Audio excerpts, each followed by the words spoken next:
नमस्कार, मी ॲडव्होकेट रवींद्र नरभवर. युवा संवाद या चॅनलच्या माध्यमातून आज एक नवीन विषयाला आपण सुरुवात करतो आहे आणि तो विषय आहे संपत्तीच्या संदर्भात. वडिलोपार्जित किंवा स्वयंकष्टार्जित ज्या काही मिळकती असतील या मिळकतीमध्ये त्यांच्या वारसांना त्यांचे हक्क, अधिकार किंवा वाटप करण्याची पद्धत या विषयावर आपण या ठिकाणी बोलणार आहोत. भारतीय कायद्यांमध्ये जर आपण विचार केला तर सगळ्यात जास्त कंजंक्शन किंवा सगळ्यात जास्त जे दावे प्रलंबित आहेत हे सगळे प्रॉपर्टीच्या वाटपाच्या संदर्भातच आहेत. प्रत्येक कुटुंबात ज्या काही वडिलोपार्जित संपत्ती आहेत याच्या वाटपाच्या अनुषंगाने अनेक अडचणी आणि दावे प्रतिदावे ह्या कोर्टासमोर प्रलंबित आहेत. तर ह्या दाव्यांमधला जो काही सगळ्यात महत्त्वाचा पार्ट आहे की आम्ही कुठल्याही कोर्टात न जाता आमच्या कुटुंबात एकत्र बसून या सगळ्या संपत्तीचं वाटप सरसनिरस पद्धतीने कसं करता येईल या संदर्भामध्ये आपण या ठिकाणी आज बघणार आहोत. तर याच्या संदर्भात काही कायदे आहेत का, काय तरतुदी आहेत का, काही प्रोव्हिजन्स आहेत का, याचाही आपण या ठिकाणी आज विचार करणार आहोत. तर हिंदू समाजामध्ये किंवा अन्य इतर समाजामध्ये, आता हिंदू धर्माचा प्रामुख्याने जर विचार केला तर या देशामध्ये साधारणपणे 70% लोकसंख्या हिंदूंची आहे. त्याच्यामुळे सगळ्यात जास्त प्रॉब्लेम जो आहे संपत्ती वाटपाचा तो हिंदू समाजामध्ये असतो. आता हिंदू समाजामध्ये 4 प्रकारची व्यवस्था आपल्याला दिसून येते. एक पहिली जी व्यवस्था आहे ती जैन धर्म आहे, दुसरा आहे बुद्ध धर्म, तिसरा आहे शीख धर्म आणि जे हिंदू धर्माला मानतात किंवा त्या प्रचलित प्रथा परंपरांचं पालन करतात ते हिंदू. अशा ह्या 4ही लोकांना हा कायदा लागू होतो. तर हिंदू सक्सेशन ॲक्टप्रमाणे तुम्हाला तुमचा जो काही हिस्सा आहे तो फिक्स होतो. त्याचप्रमाणे जमीन महसूल जो अधिनियम आहे त्याच्या सेक्शन 6D प्रमाणे तुम्ही तुमचा हिस्सा जो आहे हा सातबाऱ्यावर किंवा तुमच्या मिळकतीमध्ये मागू शकतात. आता याच्यामध्ये आपल्याला जर बघायचं म्हटलं तर ह्या कुठल्या प्रॉपर्टी असतात की ज्याच्यामध्ये मला माझा हिस्सा मागता येतो. तर ती प्रॉपर्टी जी आहे की माझ्या वडिलांकडे माझ्या आजोबांकडून किंवा त्यांच्या आजोबांकडनं त्यांच्याकडे हस्तांतरित जी झाली आहे अशा जमिनीमध्ये किंवा अशा मिळकतीमध्ये किंवा अशा संपत्तीमध्ये मी हिस्सा मागू शकतो. आता हा वडिलोपार्जित संपत्तीमधला जो माझा हिस्सा आहे हा हिंदू सक्सेशन ॲक्टप्रमाणे किंवा इंडियन सक्सेशन ॲक्टप्रमाणे माझा जन्म झाल्याबरोबर माझा हिस्सा या सगळ्या मिळकतीमध्ये फिक्स होतो.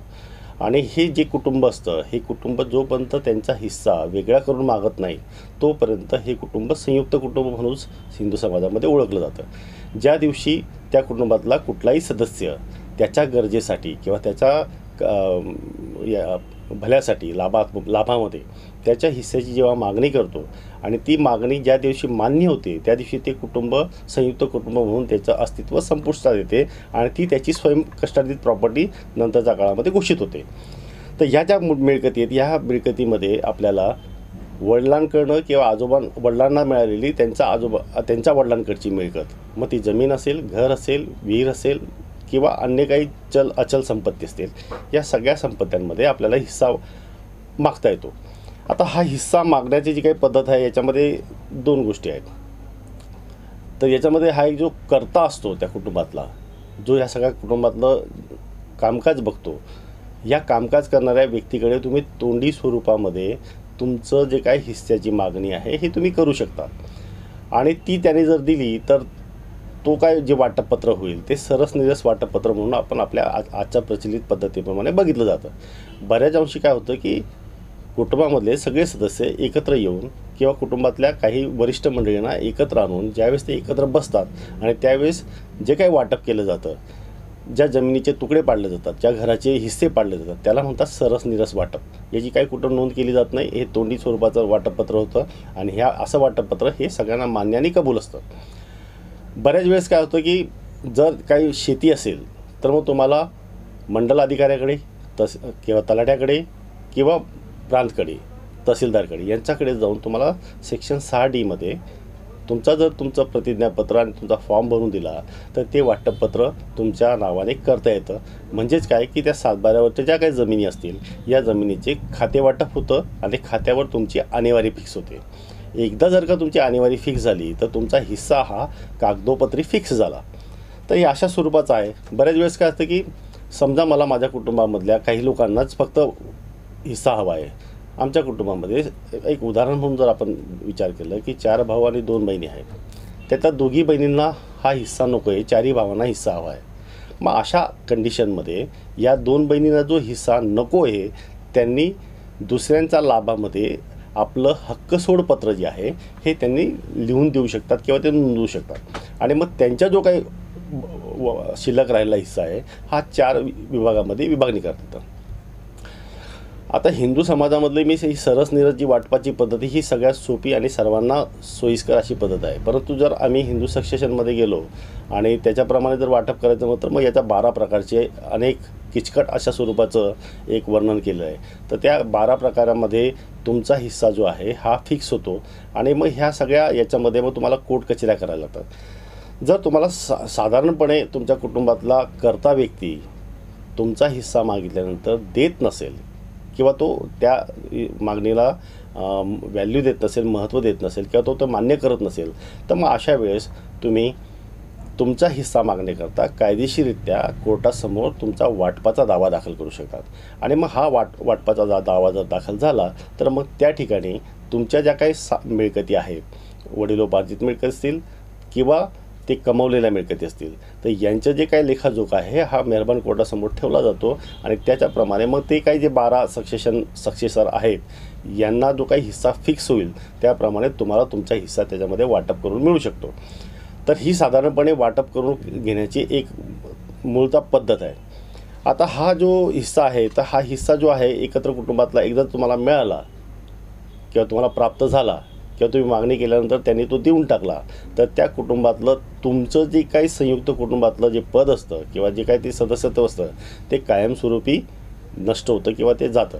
म्हणजे हिंदू समाजामधलं जे एकत्र कुटुंब जी व्यवस्था आहे ती त्याचं अस्तित्व संपतं आणि मग तुम्ही तुमचा स्वतंत्र न्यूक्लिअर फॅमिली म्हणून त्या ठिकाणी अस्तित्वात येतं आणि ती जी काही मिळकत आहे ती मिळकत तुमची स्वयंकष्टार्जित अशा स्वरूपाची मिळकत म्हणून गृहीत धरली जाते.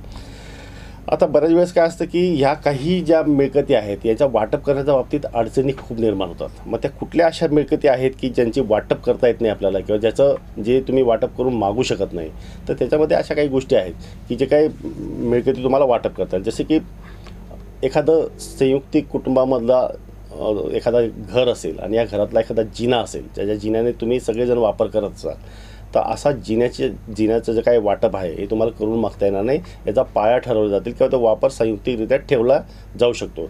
एखादी शेत असेल आणि त्या शेतामध्ये पाण्याचं स्रोत असेल, विहीर असेल, तर ते विहिरीतलं जे पाणी आहे या पाण्याचाही तुम्हाला हिस्सा किंवा वाटप जे हे ते पाळीपाळीने करून घ्यायला लागतं, त्याचे तुकडे तुम्हाला करता येत नाही. तर हे अशा स्वरूपाचं आहे. त्याच्यानंतर काही जर तुमच्याकडे जाण्या येण्याचा रस्ता असेल, रोड असेल किंवा तुमच्या वहिवाटीचं एखादं ठिकाण असेल तर त्याचंही तुम्हाला वाटप करून मागता येत नाही.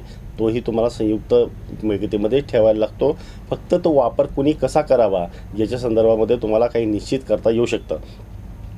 आता ह्या सगळ्या याच्यामध्ये जे आहे की याच्यामध्ये मग काही प्राणी असतील, गायी असतील, गुरं असतील, पाळीव कुत्रे असतील, डुकरं असतील, वॉटेवर जे काय त्यांच्याकडे जे काय ज्यातनं उत्पन्न मिळतं त्यांनाही काही कट करता येत नाही किंवा त्यांना काही कापून टाकता येत नाही. त्याच्यामुळे त्याचे जर काही उत्पन्न आहे याच्या संदर्भात सुद्धा तुम्हाला जे काय आहे ते लाभ जो आहे हा पिरियडिकली ठरवून घ्यायला लागतो की 1 महिना याच्याकडे, 2 महिने त्याच्याकडे, 3 महिने त्याच्याकडे, अशा पद्धतीने त्याचा वापर तुम्हाला करता येईल. जर समजा कुटुंबातलं एखादं मंदिर असेल आणि त्या मंदिरापासून जर उत्पन्न मिळत असेल तर त्या मंदिराचं सुद्धा तुम्हाला वाटप करता येत नाही, तर ते तुम्हाला तशाच पद्धतीने ठेवता येतं. तर अशा यातल्या काही महत्त्वाच्या गोष्टी आहेत की ज्या तुम्हाला वाटप करता येऊ शकत नाही, परंतु तुम्ही तुमचं जे काही वाटप आहे ते तुम्ही मागू शकतात. आणि याच्यासाठी तुम्हाला कोर्टात जाता येतं, तुम्ही तुमच्या कुटुंबाप्रमुखाकडे मागणी करू शकतात. आणि हा जो काही प्रश्न आहे जो कोर्ट कचेऱ्यांमधनं अनेक वर्ष प्रलंबित असतो, जो सुटत नाही, याच्यामध्ये खूप कायदेशीर किचकट गोष्टी आहेत, तर ते तुम्ही एक सिम्पली साध्या पद्धतीने हा घरच्या घरी किंवा तुमच्या मध्यस्थांच्या मार्फत सुद्धा तुम्हाला मिटवता येऊ शकतो. आता याच्या कायदेशीर जर तुम्ही जर बघितलं तर याच्यामध्ये खूप किचकट अशा स्वरूपाचा हा सगळा कायदा हिंदू समाजाचा. आणि या हिंदू समाजामध्ये जे काही मिळकती आहेत या मिळकतीच्या संदर्भामधली जी काही पार्टिशन सूट्स आहेत ही पार्टिशन अनेक वर्ष कोर्टामध्ये धूळ खात बसतात. याचा फैसला होऊ शकत नाही किंवा अनेक पिढ्या याला लढत असतात. आणि त्याच्यामुळे वाटपाचा जो काही हा सिम्पल फॉर्म्युला जो आहे किंवा जे सिंपल एकदम साध्या पद्धतीने वाटप करून मागण्याची जी काही पद्धत आहे ही जर आम्ही अवलंबली तर आम्हाला कोर्ट कचेऱ्या करण्याची गरज पडत नाही. आता बऱ्याच अंशी असं होतं की काही ठिकाणी असं होतं की एकत्र कुटुंबात काही लोक नोकरीला लागतात आणि ते वेगवेगळ्या ठिकाणी त्यांच्या प्रॉपर्ट्या घेतात किंवा निर्माण करतात. मग त्या प्रॉपर्ट्यांच्या बाबतीतसुद्धा वाद होतो. तर त्याच्यामध्ये लर्निंग अँड गेन नावाचा जो काही प्रकार आहे याच्यामध्ये सुद्धा तुम्हाला काही सुप्रीम कोर्टाचे जजमेंट्स आहेत की जर तो शिकला असेल आणि त्या शिक्षणामधून जर त्याने काही संपत्त्या मिळवल्या असतील त्याच्या स्वकष्टात जे असतात ते त्याला तुम्हाला ते कौटुंबिक संपत्ती म्हणून घोषित करता नाही. फक्त याच्यात असं आहे की एकत्र कुटुंबामध्ये तुम्ही एकत्र कुटुंबातलं जे काही उत्पन्न असेल त्या उत्पन्नातनं जेव्हा जेव्हा तुम्ही काही प्रॉपर्टी घेतल्या असतील तर तेही वडिलोपार्जित मिळकती म्हणून याच्यामध्ये गृहीत धरल्या जातात. तर मिळकती कुठल्या असतात आणि ते कुणाला मिळू शकतात. तर आपल्या हिंदू समाजामध्ये 3 पिढ्यांपर्यंत ह्या सगळ्या मिळकतींचं वाटप तुम्हाला तुमच्या घरच्या घरी किंवा तुम्हाला मध्यस्थांचा मार्फत करून किंवा नोंदवून घेऊ शकतो. आणि हे जर तुम्हाला कायदेशीर करायचं असेल तर मग तुमच्या समजा एकापेक्षा जास्त खाती असतील, जास्त जमिनी असतील, जास्त घरं असतील तर मग तुम्ही रजिस्ट्रार जो आहे याच्याकडे सुद्धा रजिस्टर स्वरूपाचं वाटपपत्र करून तुमचा हिस्सा फिक्स करून ते जर नोंदवून घेतलं तर त्या नोंदवून घेतलेल्या याच्याप्रमाणे सुद्धा तुम्ही तुमचा हिस्सा जो आहे हा तुम्हाला मिळवता येऊ शकतो. तर अशा स्वरूपाचा हा संपत्तीचं जे काही वाटप आहे हे वाटपाचा जो काही किचकट प्रकार आहे हा तुम्हाला सोप्या पद्धतीने करून घेता येऊ शकतो. आणि ह्या सगळ्या माहितीचा आपल्याला खूप उपयोग होईल अशी आशा धरतो. धन्यवाद.